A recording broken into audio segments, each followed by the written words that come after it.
At the quiet storm, bullies started mocking the new girl and tried to slap her cheeks. Big mistake. She got furious and beat them up. Sophia Chen kept her head down as she navigated the crowded hallways of Riverside Academy. At 16, she was the new girl again.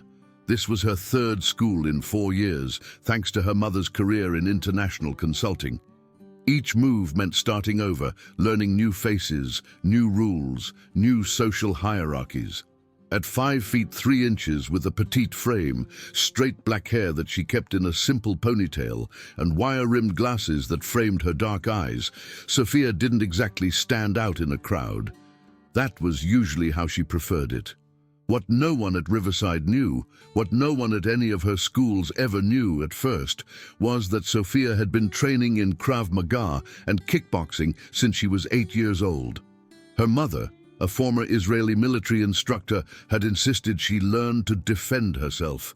8 years of intensive training had transformed her into a formidable fighter with lightning-fast reflexes and certification in multiple self-defense disciplines. She could neutralize threats twice her size without breaking a sweat. But Sophia never advertised this fact. Her parents had always taught her that fighting was only for self-defense, never for showing off. True strength is knowing when not to fight, her mother would say. Besides, being the perpetual new kid meant she was always trying to blend in, not stand out. Riverside Academy was a modern glass and steel building in the heart of the city, with nearly 1,800 students divided into clear social strata. Sophia had been there for exactly 2 weeks, and she'd already mapped out the danger zones: the alcove near the gymnasium, the courtyard behind the library, and the north corridor, where the self-proclaimed rulers of the school held court. Those rulers were led by Marcus Romano, a senior with perfectly styled blonde hair, designer sneakers, and a perpetual smirk that teachers somehow never seemed to notice. His main sidekicks were Jake Sullivan, a basketball player with more attitude than skill, and Connor Blake, a wiry boy with calculating eyes who seemed to take genuine pleasure in others' discomfort. They moved through the school like they owned it, and in many ways they did. Sophia had heard whispers about them before she'd even opened her locker on the first day. "Stay away from Marcus and his crew," a friendly girl named Zoe had warned her. "They pick someone new every semester. Last year, they made a sophomore switch schools." For the first 2 weeks, Sophia had successfully avoided their attention. She took alternate routes between classes, ate lunch in the computer lab, and made herself as forgettable as possible. But invisibility, she was learning, had a limited shelf life. It began, as these things often do, with something small. Sophia was hurrying to biology class, arms full of textbooks, when she rounded a corner and nearly collided with Jake. "Watch it!" he snapped, looking her up and down with narrowed eyes. "Sorry," Sophia mumbled, sidestepping him and continuing on her way. "Hey," he called after her. "You're new, right? What's your name?" Sophia hesitated, then responded without turning around. "Sophia. Sophia," he repeated, drawing out the syllables mockingly. "Better watch where you're going next time, Sophia." She could feel his eyes on her back as she walked away, and something in her stomach tightened. She recognized the evaluating look in his eyes. She'd seen it before at other schools, the look of a predator sizing up potential prey. The next day, her books were knocked out of her hands as she stood at her locker. She looked up to see Connor walking away, laughing with a group of his friends. "Oops," he called over his shoulder. "Butterfingers." A few days later, it was Marcus himself sliding into the seat next to her in the cafeteria when she'd thought it was safe to eat there instead of the computer lab. "So you're the new charity case," he said conversationally, as if they were old friends. Sophia, nobody from nowhere. Sophia kept her eyes on her food, just trying to eat lunch. "Aren't we all?" Marcus grinned at his own non-joke. "The thing is, new girl, there's a certain way things work around here, and rule number 1 is knowing your place. He leaned closer, his voice dropping. And your place isn't here with the normal people. Your place is, well, I'm not sure yet, but we'll figure it out for you.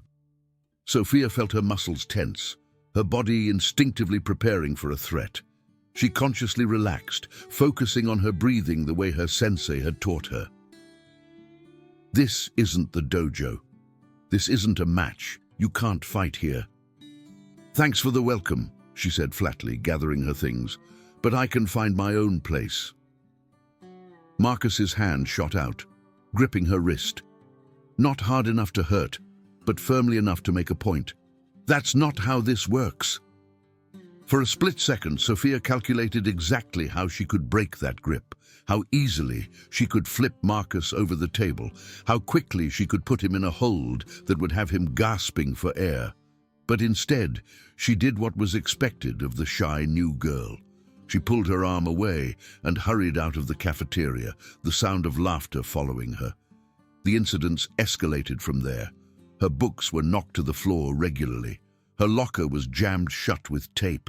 Whispers followed her in the hallways, rumors about why she had transferred, crude jokes about her appearance, her clothes, her quiet demeanor.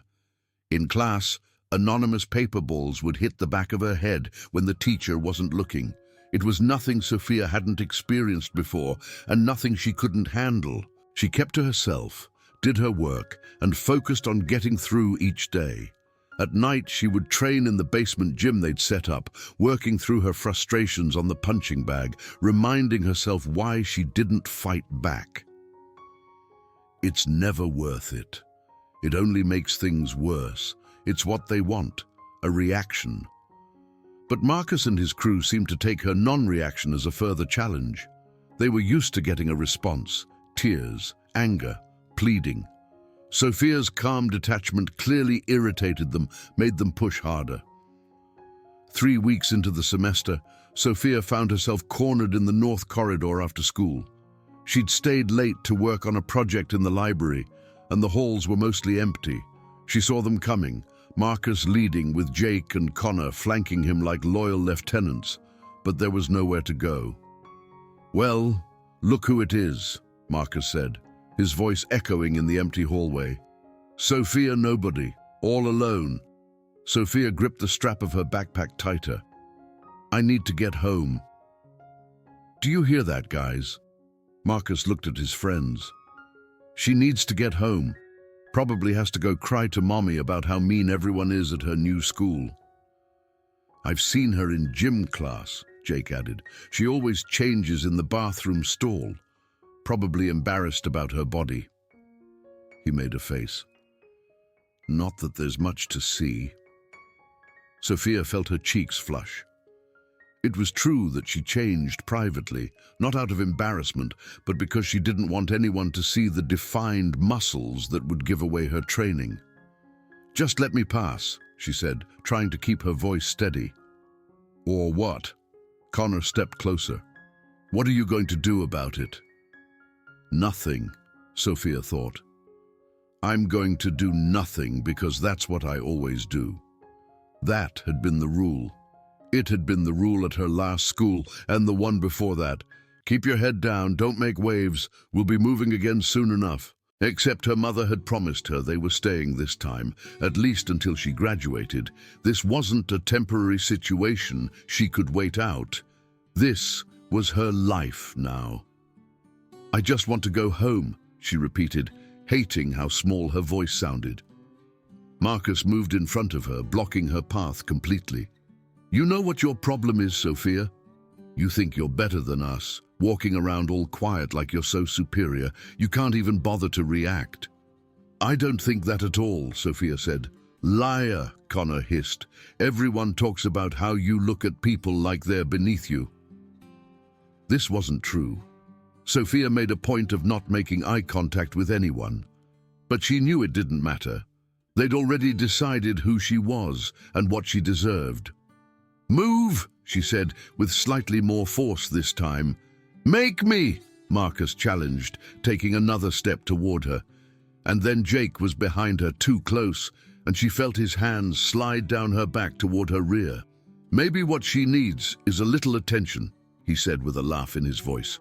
"Show her how we welcome the new girls here."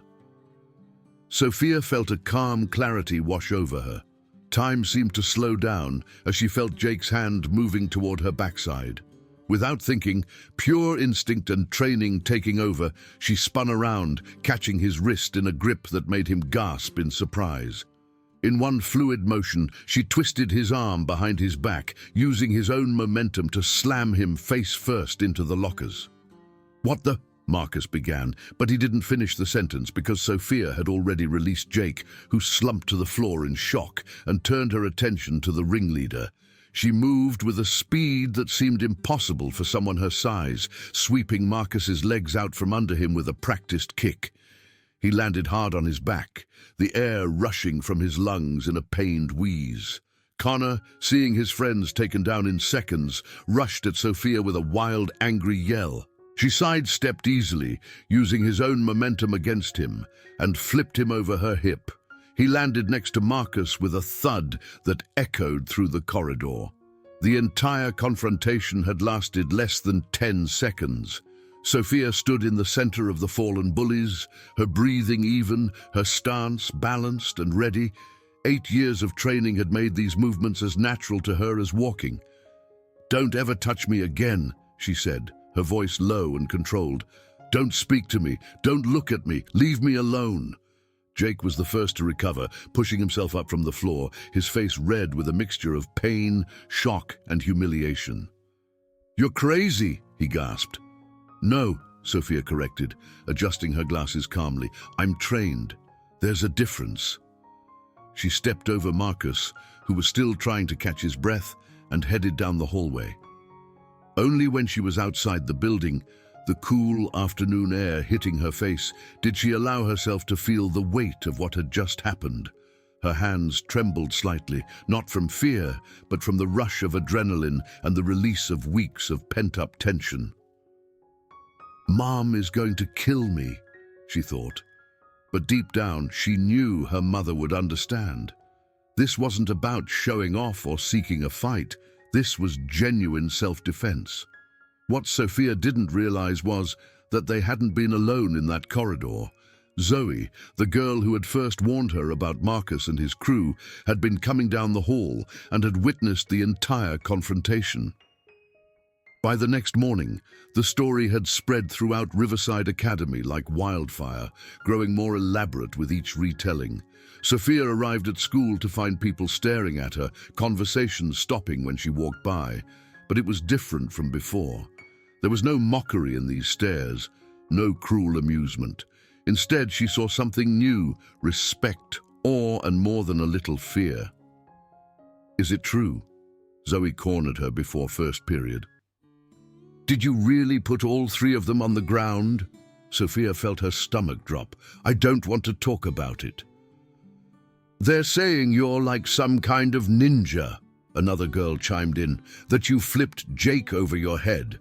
That's not exactly—" "Marcus is telling everyone he let you win," a boy Sophia had never spoken to added. "But Connor's got a bruise the size of a softball on his back, and Jake can barely turn his head." Sophia closed her eyes briefly. This was exactly what she hadn't wanted: attention, rumors, becoming the center of gossip. But there was no undoing what had happened. She made it through the morning in a haze of whispers and stares. By lunchtime, she'd heard at least 5 different versions of the fight, each more exaggerated than the last. According to some, she had knocked all 3 boys unconscious. Others claimed she had martial arts weapons hidden in her backpack. One particularly creative sophomore was telling anyone who would listen that Sophia was in a secret government training program. But the most surprising part was that Marcus, Jake, and Connor were nowhere to be seen. They weren't in the cafeteria at their usual table, weren't patrolling the hallways between classes. It was as if they had vanished. Sophia was sitting alone at lunch, picking at her food and trying to ignore the stares, when she felt someone slide onto the bench across from her. She looked up to find Marcus sitting there, but not with his usual swagger. His shoulders were hunched, his eyes downcast. A bruise was forming on his shoulder where he'd hit the floor. "What do you want?" Sophia asked, immediately on guard. Marcus glanced around, clearly uncomfortable with the dozens of eyes watching them. "I just wanted to say, what happened yesterday shouldn't have happened. And it won't happen again," Sophia finished for him, "if you and your friends leave me alone." Marcus nodded slowly. "That's fair." He paused, then added in a lower voice, "Where did you learn to fight like that?" Despite herself, Sophia felt a small smile tug at her lips. "My mom started teaching me when I was 8. I've got certifications in Krav Maga and kickboxing, and I've been doing mixed martial arts training since I was 10. Marcus's eyes widened. "Seriously? That's actually pretty cool." An announcement came over the PA system then. "Sophia Chen, please report to the principal's office." Sophia Chen to the principal's office. Sophia sighed. She'd been expecting this. "Guess someone told—" "It wasn't me," Marcus said quickly. "And it wasn't Jake or Connor either. We didn't tell anyone." Sophia looked at him searchingly, trying to detect a lie, but he seemed genuine. "Thanks, I guess." As she walked to the principal's office, Sophia steeled herself for the worst. Fighting on school grounds was an automatic suspension at most schools, possibly even expulsion. Her parents would be called. There would be discussions about her anger management and appropriate conflict resolution. She'd been through it before, at her first school, when she'd finally snapped after months of bullying. The irony was that the bullies had received no punishment beyond a stern talking to. Principal Martinez was a kind-looking woman with graying hair and warm brown eyes. She gestured for Sophia to take a seat across from her desk. "Miss Chen," she began, "I've heard some concerning reports about an altercation yesterday afternoon." Sophia took a deep breath. "Yes, ma'am." "Would you care to explain what happened?" Sophia told her the truth, not embellishing or making excuses. She explained how Marcus, Jake, and Connor had been harassing her for weeks. She described being cornered in the corridor and how Jake had tried to grope her. She confessed to using her martial arts training to defend herself. "I know fighting isn't allowed," she concluded, "and I'm prepared to accept whatever punishment you think is appropriate. But I want to be clear that I didn't start this, and I only did what I felt was necessary to protect myself." Principal Martinez had listened without interruption, her expression revealing nothing. Now she leaned forward, hands clasped on her desk. "Miss Chen, are you aware that we have security cameras in all hallways?" Sophia's heart sank. "No, ma'am." "Well, we do, and I've reviewed the footage from yesterday afternoon quite carefully." The principal picked up a remote and turned toward a small screen on her wall. "Would you like to see it?" Without waiting for a response, she pressed play. The grainy color footage clearly showed Sophia being cornered, showed Jake's hand moving toward her backside, showed her efficient self-defense moves that put all 3 boys on the ground without causing serious injury. The entire incident, just as Sophia had described it, was there on film. Principal Martinez paused the video. "Sexual assault is a serious offense at this school, Miss Chen. So is physical intimidation and bullying.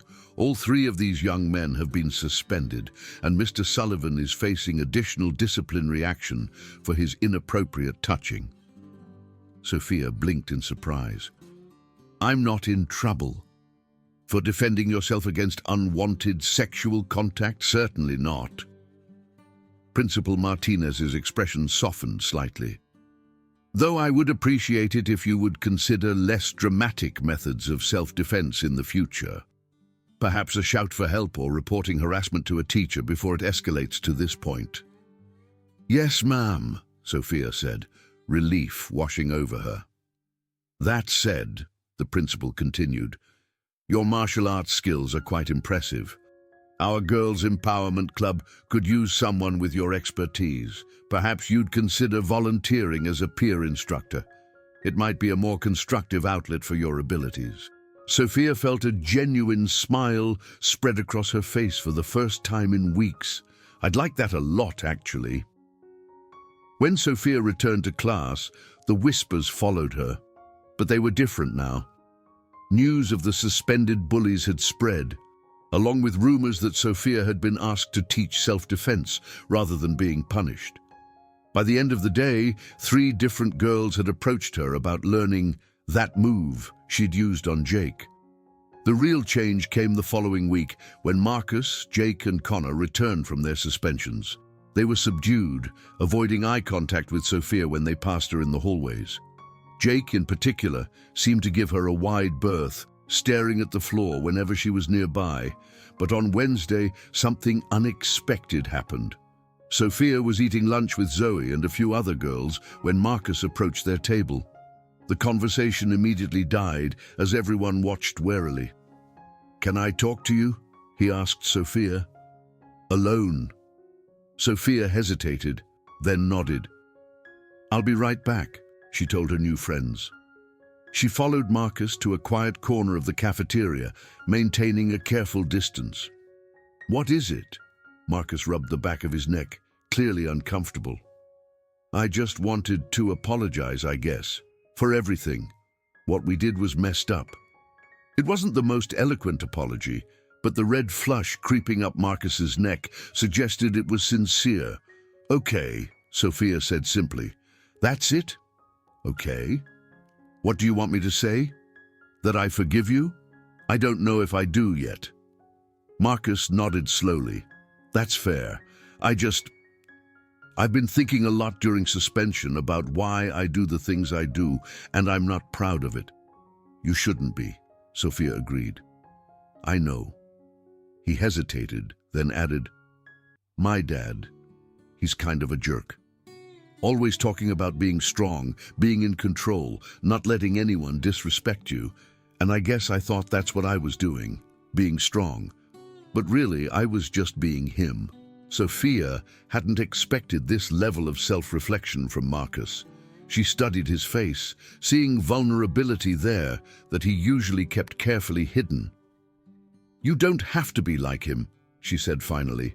"You can choose to be better." "I don't know how," Marcus admitted. Sophia considered him for a moment. "Well, for starters, you could help me with something. I'm teaching a self-defense workshop for the Girls' Empowerment Club next week. It might be helpful to have a volunteer for demonstrations." Marcus's eyebrows shot up. "You want me to help? After everything?" "It's not about you," Sophia clarified. "It's about helping other girls learn to protect themselves. And maybe it'll help you understand how it feels to be on the receiving end of intimidation." A slow smile spread across Marcus's face. "You're kind of terrifying, you know that." "Good," Sophia said with a small smile of her own. "Remember that the next time you think about bullying someone." The next few weeks brought changes to Riverside Academy that no one could have predicted. The Girls' Empowerment Club saw its membership triple, with Sophia leading workshops twice a week. Marcus, true to his word, showed up as a volunteer, allowing himself to be flipped and pinned by Sophia in demonstrations that left the girls cheering. More surprisingly, Connor joined the drama club, where his talent for observation, previously used mainly for finding others' weaknesses, found a more positive outlet. Jake, after a stern talking to from his basketball coach about respecting women, became almost painfully polite, offering awkward apologies to other students he'd bullied in the past. Sophia found herself with something she'd never had at any of her previous schools: friends. Real friends who knew her strengths and respected her for them rather than fearing her or expecting her to hide them. Zoe and several others from the Empowerment Club became regular lunch companions, and soon Sophia was being invited to study groups and weekend hangouts. One afternoon, about a month after the corridor incident, Sophia was walking home when she heard footsteps behind her. She turned to find Jake jogging to catch up with her. "Hey," he said, slightly out of breath. "Can I walk with you?" "I'm heading this way too." Sophia nodded cautiously. They walked in silence for a few minutes before Jake spoke again. I never properly apologized to you, he said, for, trying to... He trailed off, his face reddening. Grope me, Sophia replied. Yeah. Jake looked genuinely ashamed. It was wrong. Really wrong. And I'm sorry. Why did you do it? Sophia asked, genuinely curious. Jake was quiet for a long moment. Honestly?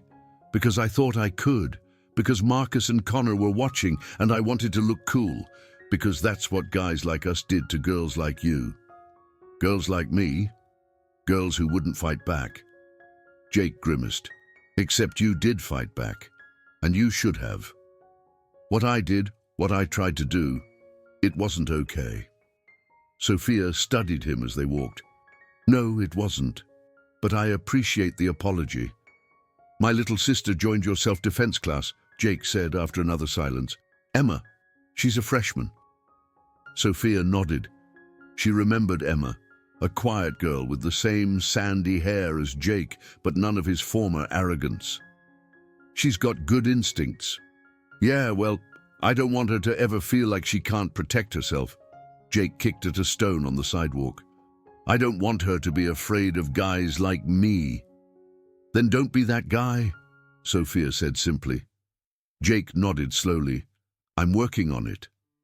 When they reached the corner where their paths diverged, Jake offered his hand. No hard feelings. Sophia hesitated, then shook it. Getting there. That evening, as Sophia trained in the basement gym with her mother, landing precise kicks against the heavy bag, she told her the whole story. How she'd been bullied, how she'd finally fought back, and how things had changed since then. I'm sorry I didn't tell you sooner, she finished. I was afraid you'd be mad that I used my training that way. Her mother adjusted her stance slightly, the way she'd been doing since Sophia was 8 years old. Sophia, I never taught you to fight so you could hurt others. I taught you so you would never have to be afraid. But you always said fighting should be the last resort, Sophia reminded her. And was it? Her mother asked. Had you tried everything else? Sophia thought about the weeks of avoidance, of keeping her head down, of enduring the harassment without complaint. Yes, she said finally. It was the last resort. Her mother nodded approvingly. Then you did exactly what you were trained to do. You protected yourself without causing unnecessary harm. She held up the focus mitts. Now show me that combination again. As the semester progressed, the legacy of what the students now called the Corridor Showdown continued to ripple through Riverside Academy. The principal implemented a stricter anti-bullying policy. The Girls' Empowerment Club became one of the most popular extracurricular activities. Marcus, who had never shown much academic interest before, discovered a talent for peer mediation. But for Sophia, the most significant change was more personal. For the first time, she moved through school without hiding who she was. She still wore her glasses, still kept her hair in a simple ponytail, still preferred books to parties. But she no longer hunched her shoulders or avoided eye contact. She stood tall, spoke clearly, and let her strength show in ways that went beyond physical demonstrations. On the last day before winter break, Sophia found a small package in her locker. Inside was a keychain with a tiny pair of boxing gloves and a note that read, "To the girl who taught us all to stand up for ourselves. Thanks for the wake-up call. M, J, and C." Sophia smiled as she attached it to her backpack. She'd come to Riverside Academy expecting to be invisible, to get through the next 2 years without making waves.